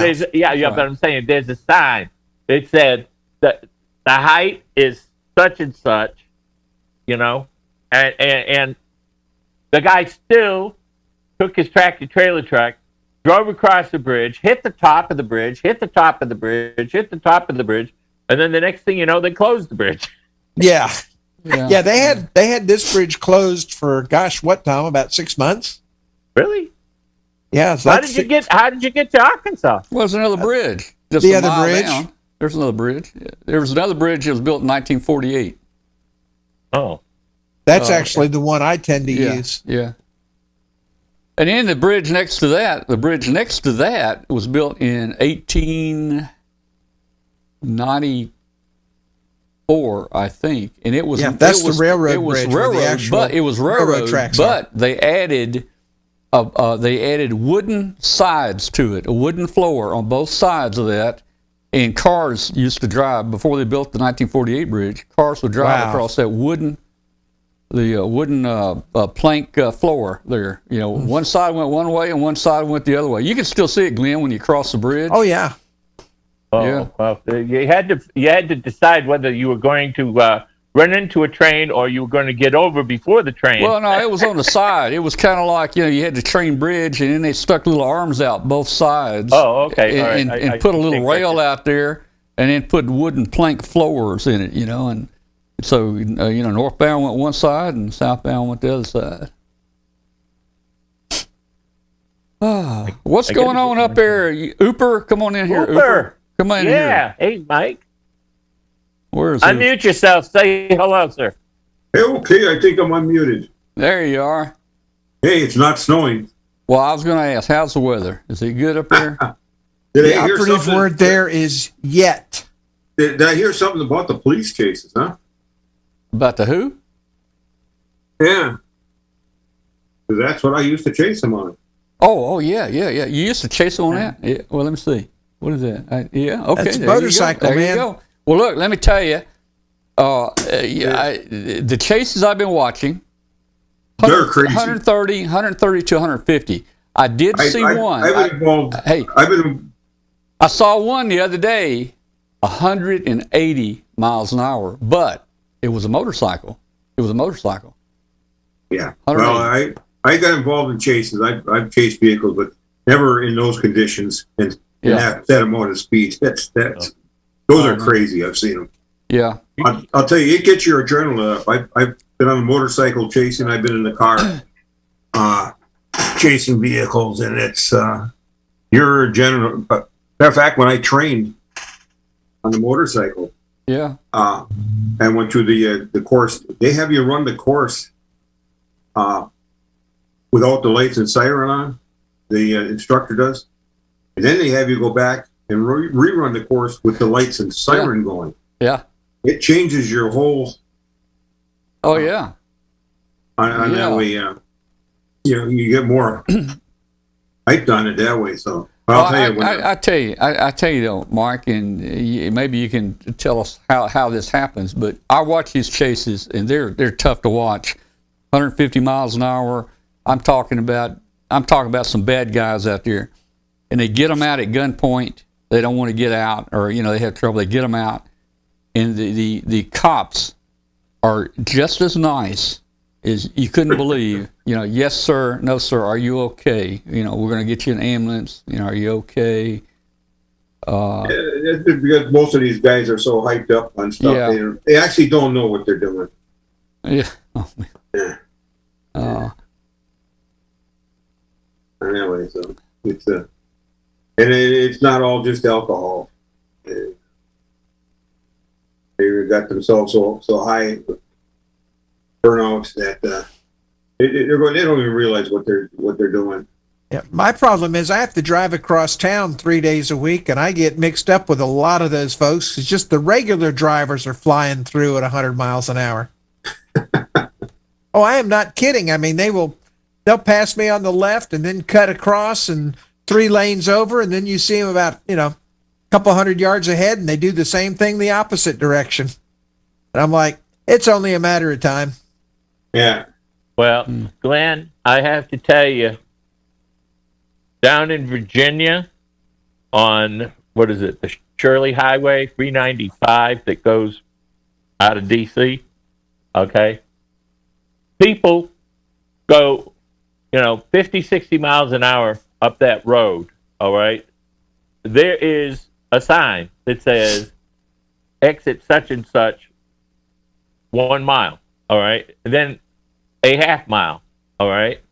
And just as you're getting ready to get off that highway onto the exit, some fool comes up in the lane next to you and shoots across in front of you. Yep. I mean... Oh, I mean, yeah, I know. I mean, it's absolutely crazy here. It really is. And I just you just shake your head when you watch this stuff. Oh yeah. Yeah. Now, what is the statute of limitations for exceeding speed limit to such a degree? But that was all done in my former life, so Let's just say that in 1970. So you were speeding. Are you admitting right now that you were speeding? I am admitting that I had a nice little Camaro that could do it quite well. Yes. No, put it this way. When I was 16, young, I was still in high school. I had a 66 Mustang Fastback. I had a 70. And I spent some time in the quarter mile. A lot of people can't believe I wound up as a law enforcement officer. The first year I got my driver's license when I was 16, I had 10 points gone off my license. Wow. The first year. I never got a ticket. I was getting stopped all the time. But then later in life, I became the chaser instead of the chaser. Oh man, I don't know how they let you do it. Hey, let me tell you something. I was watching again. It popped up on YouTube, and I was watching it. It was like I don't think it was Porsche. It was some factory in Europe. They're building a car, some fancy car like a Porsche or something. But anyway, they were going through the specs. It had a 630 horsepower engine, top speed 330 miles an hour. Holy cow! And listen to this. Glenn, you think you drove fast? It would do 0 to 100 0 to 100 in like 1.7 seconds. Isn't that called a dragster? I don't know what it is. Maybe a dragster does that. I don't know. Yeah, but Well, this the was worst a car. thing I did. European specifications are in kilometers per hour, not in miles per hour. No, these were miles per hour. They were talking. They were talking miles per hour. I'll have to find it and show you guys a link. I find that hard to believe unless you're out in some place like the Bonneville South Flats that you can run something like that. Yeah, I don't Now, know. the one I'm really surprised that I got away with. 0 to 100 in 1.7, that would be 0 to 100 kilometers per hour. That would be 0 to 60 in miles in 1.7. Oh, but that's slow, 0 to 60. No, in 1.7 seconds. I mean, I had a little 4-cylinder car that do 0 to 60. I mean, in 17 seconds. Maybe 17 days. Maybe a couple of seconds, yeah. Well, here's the one that I'm really surprised that I didn't get caught. I drove a full tank of gas from like Daytona to Jacksonville, and my foot didn't lift other than to pass some slower cars. It was to the floor the entire trip. Man, you need cruise control. Yeah, I really wish I had it. Yeah. Yeah. But I was 18 at the time on that one. Yeah. Yep. Oh, Now I'm more of the roadblock. yeah. All right, I'm gonna post this link again, see if anybody wants to join. Maybe there's some dragsters out there who want to join us tonight, or hey, if you've been chased by the state police, come on in here and tell us your story. I'd love to hear it. Oh wait, did I post it? Yeah. Now yes, you did. Now there's something. DJ just said that the top fuel dragster does 0 to 300 miles per hour in 4 seconds. Yeah. Woo. Yeah, I watched those drag races, the National Hot Rod Association drag races. I find it unreal that they can take off from that dead stop. Well, imagine the G-forces that are involved with that stuff. The inertia must be unbelievable. I was just saying the G-forces have to be Glenn, amazing. you just compensate for it. You just lean forward before you hit the gas. Yeah, it'll slam you right back. just lean forward as far as you can when you hit the gas, and it just puts you back in the seat. So if you got the flux capacitor, you can alter the inertia and the gravity. Yeah.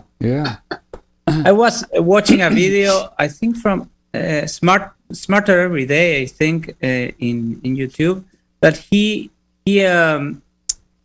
wanted to show the technology behind dragsters, and the thing is that there is like a set of limitations they have, like the very strict limitations, like the engine has to be a V8 for some reason, and it has to be naturally aspirated. You cannot use turbo or something like that. So there are a lot of limitations that make the rest of the vehicle with really, really high technology parts and techniques to be able to to compete.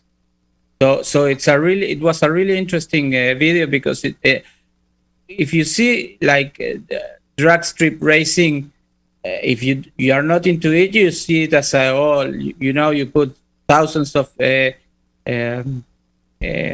horsepowers into an engine and you drive it, and it's not like that, because that's lots of techniques and technologies involved. It was really incredible, that video. Yes, like in everything, right? Because everything.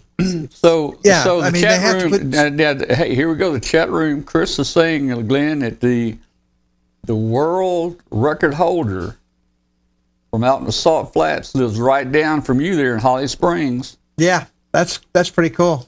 Yeah. So I've got 2 friends of mine that have both broken the 200 mile an hour on the Bonneville South Flats. Wow. From right here in Marquette. Both he and his wife have been on over 200 miles on the Bonneville South Flats on their motorcycles. I'd be afraid I'd have a blowout. Yeah. I've been on over 100 miles an hour on a motorcycle. And I'll tell you, things are going by really quick. Trees are just... Yeah, and a motorcycle, man, one big bump and you're toast. Well, that's where you got to learn to fall and roll. At 100 miles an hour, yes. Yeah, duck and roll, Yeah. man. They teach you that in the military. You know, when you go down, you kind of duck and roll. You know. Right. Yeah, you jump out of a plane, duck and roll. There you go. Yeah, I saw a guy. Yeah. I saw a guy the other day jump out of the passenger door of a car chase, and he ducked and rolled, man. At, about 40 miles an hour. He did pretty good. Yeah. He might have got skinned a little bit because it looked like. I tell you, I really had to be careful. There's one thing going with lights and siren in a car, but when I was going lights and siren on the motorcycle, I came up to an intersection. And this is not chasing somebody, just going to a scene, and I had to. I slow right down at that intersection, make sure each car in each direction sees me before I went through that red light. Absolutely, Right. yeah. They're looking for a patrol car. They're looking for a fire truck. They're looking for a EMS. Yeah. Not a guy on a motorcycle. So I'll tell you, one thing you had to be when you're on the bike and I was going to an accident or something is, I come up to the lights and siren going on the bike. And okay, everybody got an eyeball sees me. Boom. I can go. Oh. Yeah. Yeah, man. I tell you, we watch these chases, and Kathy and I, we grade the policeman at the end as he stops and aims the cam, through the dash cam. We rate them on how well they aim the dash cam at the suspects there as they're getting them out of the car. Oh man. I mean, I tell you, it's the ending of it that is just, you're just literally shaking your head over this, and that's like, what were these people thinking? So guys, let me ask you a question. Let me ask you a question. See, I don't drink alcohol, and other people do, but I have noticed that when some of these wrecks that the car may tumble over 5 or 6 or 8 times and just tear all to pieces, the guy was drunk and he just opens the door and gets out. It didn't even hurt him. That's because he's so already drunk. He's already just kind of. So what's that do? What's that do to the body, man? Does that just make you so limber that His seatbelt held him in. Oh man. Well, that, and like he was saying, that your muscles relaxed while you're drunk, and it's the tightening up that's going to get you hurt. Really? I thought it was the bones breaking is what hurt you. Well, that too. Yeah, man. Yeah. Oh yeah. Well, it's just the sudden stop at the end that causes the whole problem. Well, maybe it's a tensing. Hey, yeah. I mean, I They have get out. heard no, that no the bones tensing- broken. Maybe the drinking keeps them from tensing up and it keeps them from breaking a bone. Well, Mike's the I'll tell you, expert on this. I've wrestled with and fought with the drunk that are really drunk and high, and they literally don't feel any pain. I'll tell you, you're trying to get their arms back to get the handcuffs on them and stuff like that, and they're just kind of turning around and smiling at you. Yeah. It's like, okay, we got a problem here because he's not feeling any pain, literally. Oh, it's not. It's not that, Mike. It's when you get them to the station, and you want to get them in the holding cell. That they ain't going. All right. They flat out tell you they ain't going, and it takes six police officers to actually motivate him. Did it in take the door, and then they lock it? Bill? Did Yeah, it I've been there and Bill, done it when I locked somebody up. It's taken get them right to the county, and then they Did it take we 6 get the people, cuffs Bill, off to them. get It you takes to put you about back? 3 of Bill? us in the cell while we're trying to get the cuffs off them, and then get the door closed behind quick. Did I just hear Bill say it took 6 people to put him back? No, I didn't say it was me. You were breaking up a little. I thought you were describing them putting you back there. Yeah, that's what I heard too. Man. No, no. You want to know something?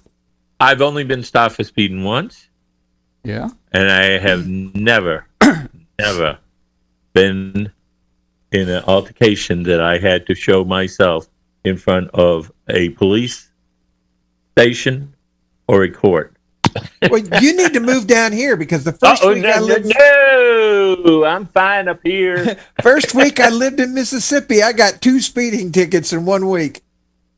Hey, I drove through the speeding traps up in Arkansas, right there at Tyronza and Mark Tree. I have never had a speeding ticket in all my life, and I've been driving 60 years. Wait a minute. What was that? Well- What was that on the way home from Dayton? What Well, Yeah. I didn't get a ticket. Oh. They didn't give me a Now, ticket. now man. we're dealing into semantics here. Yeah. I Yeah, didn't, like I said, when I got my driver's license when I was 16, I had, well, every time you got a speeding ticket, that's 2 points off your license. Yeah. By the time before I turned 17, I had 10 points gone out of my 12 I was allowed. So, Well, there's a strip up in Arkansas that is known as one of the world's most aggressive or whatever speeding traps. where's that? Tyronza. Oh, The speed limit drops from like 55 to 35. You got one sign, and they're waiting on the other side of that sign. well, see, I would never sit that way. That was as an officer, you're just asking for problems. Well, that's how that city got its revenue. Sign drop like that. No, you sit right there, and you just are going to wind up with arguments, and not right away. You got to set down the road farther to give them time to slow down. Well, see, Tyronza's it's literally a stone's throw from welcome to and thank you for stopping by signs. Really? Oh, it's only like a mile worth of road. Yeah. Wow. You're just asking for problems when in arguments and stuff. Oh yeah. When you sit and do something like that. Now, it's different if you're doing a 35 mile an hour zone going into a 45, and they're already doing 55 in a 35 before they get to the 45. That's one thing, but and it goes the other way. They got me twice in a week, and I said, okay, we're gonna find a different way to go.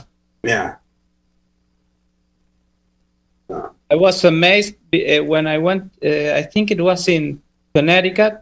I was driving there and I was amazed to see a letter saying speed change ahead. So it was warning you that there was going to be a speed change limit, speed limit change ahead.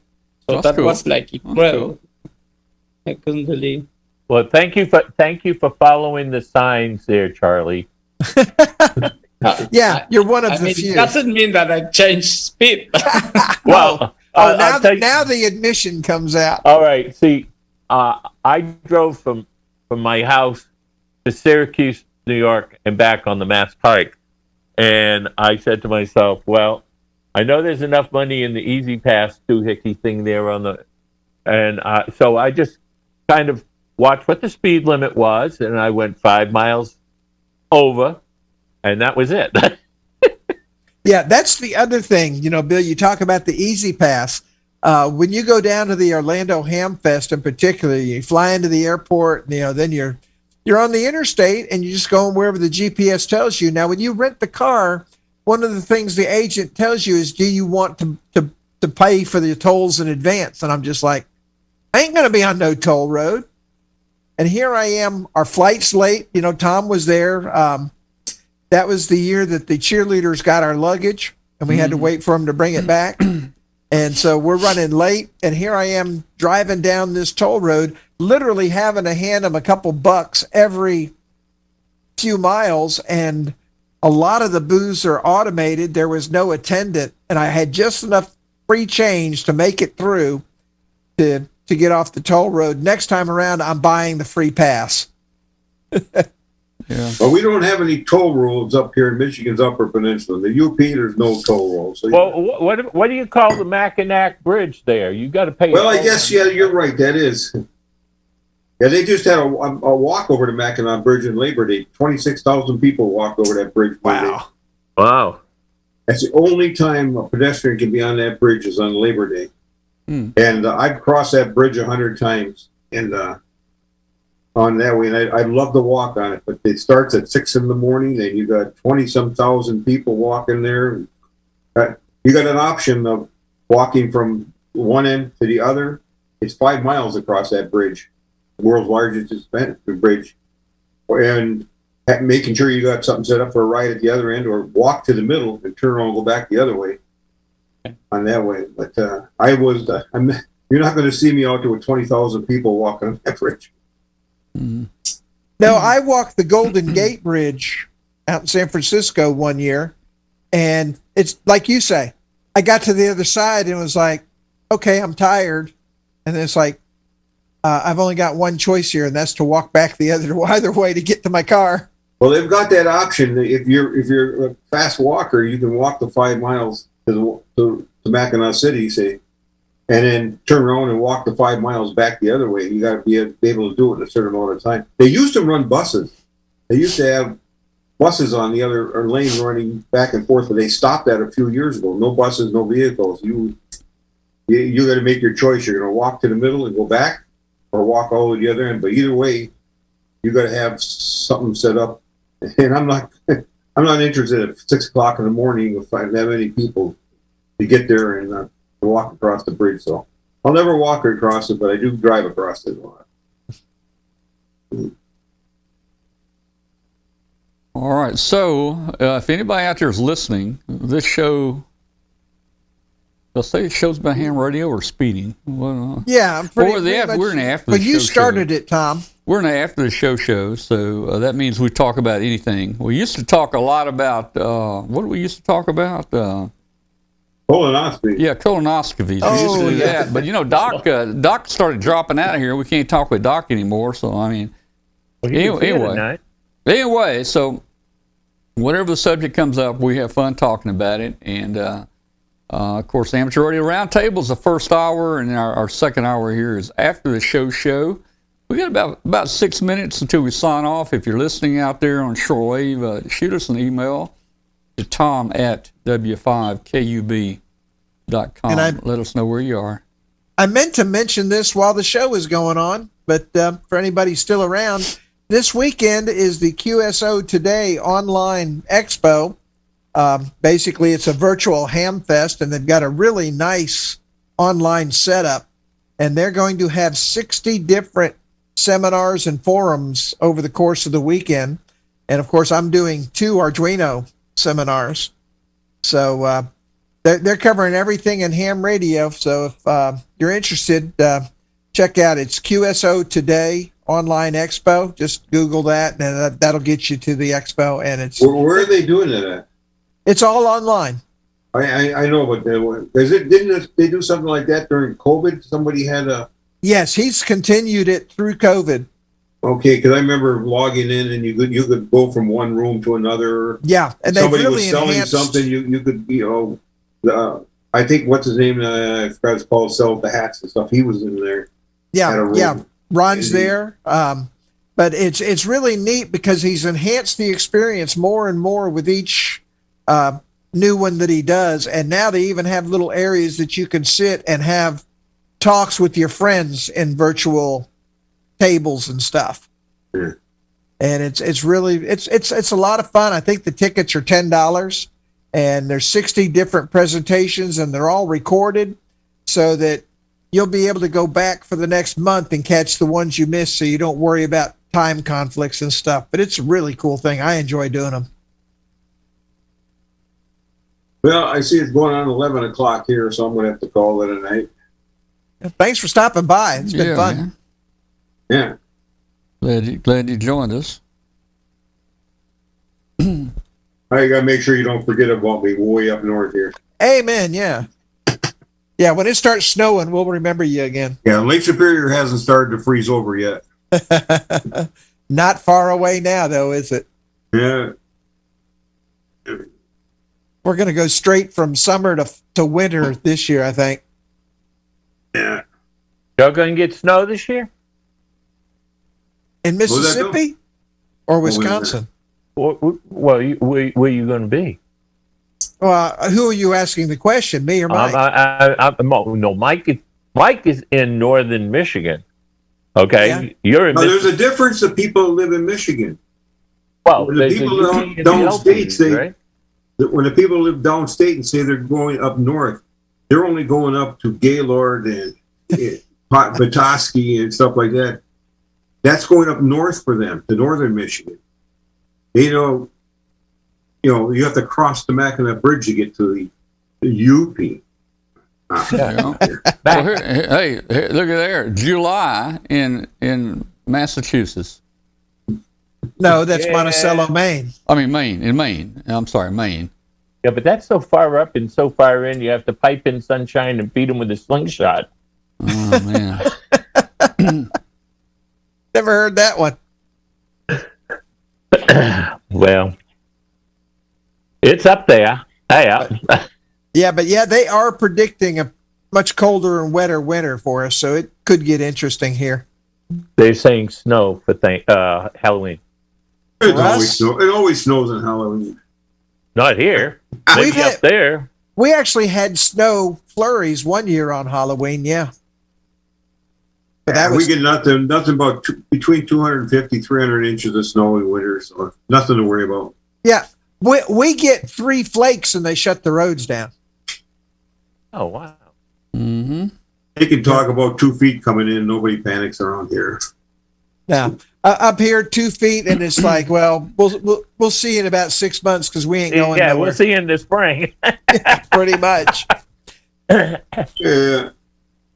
They even have snowplows down there for your Nope. airport? Nope. No, and actually, it wasn't until what, Tom? Maybe 10 or 15 years ago that they actually started assaulting the highways.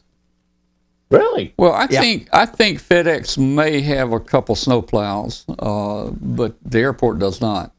No, and we don't have them on the road. All we have are salt trucks for the road. Oh, you poor guys. You don't know what it's like to get down the highway with 5 trucks in front of you there plowing the road just before you get there. Yeah, we Well, do. They got a word for. I can't remember what the word for it is. They staggered it. They do it here. They got 5 or 6 plows. One starts here, then the next one back here, and the next one back sideways. So they there's a name for what they do. I can't. I would draw a blank on it. I But used to they've get got the whole thing covered. So what's the one that's actually the one on the left is in the front plowing it this way, then the next one's picking it up, the next one's picking it up till the one closest to the curb, the edge of the road plows it over. And when you get behind one of those, you just say, well, we just follow behind them because there's no going around them. I used to get my annual company training classes in Minneapolis, Minnesota, and they were always January and February. I mean, so yeah, been there, done that. I've seen, followed behind the snowplows. I was actually the last flight out of the airport when a blizzard hit. I mean, we literally, the plane took off and we, made our turn out. We could see the airport and they shut the runway lights off right after we got off the ground. Like, there's a wonderful feeling for you. Of course, that was the same airport where they filmed the movie Airplane or Airport. Yeah. Yep. All right, guys, it's getting late. It's 10 o'clock. Good night to everybody out there in the chat room. Good night to everybody y'all. listening on the radio. We'll Nice see seeing you next again, week. Charlie, even though we don't recognize you. Yeah. The same. Mark it on Okay, your calendar. 73 guys. Take care. Have Good night, a good night. everybody. We'll see what happens next week. Yeah. Good night, y'all. Bye. All right. Here's the leave button. Yep.